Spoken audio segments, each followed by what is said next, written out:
You always love your team regardless of your age, but yeah, nothing takes, and you can root for much better teams now in older age and maybe some marginal teams back then, but still nothing replaces just those teams that you grew up with watching, regardless of how good or bad they were.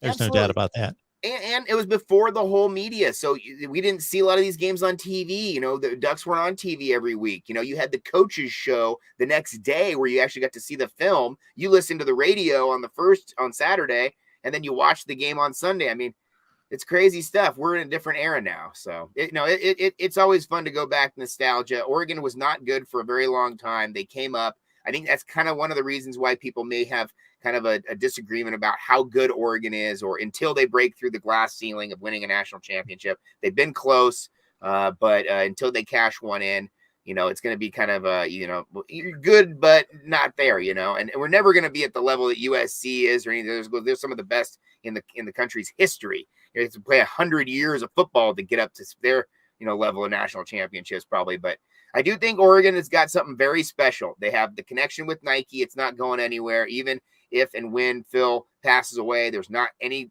situation that would say that Nike would not be in tune with the U of O. It's got some serious deep connections there, and the roots are strong there. It's Tracktown, USA. It's got the best facility possibly in the world for track. They're going to host the World Championships this year.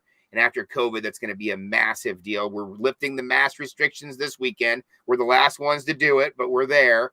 And so it's going to be a big deal. And they've got a brand new, arena for basketball. They've got the Autzen Stadium. They continue to upgrade with they've done the sound system and the brand new board in there, a video board. And so the trend is going upward. Even Eugene itself is a town that's continuing to grow, and property values are continuing to rise. And so I just think it's something that there's a lot to be said about what Oregon's doing now.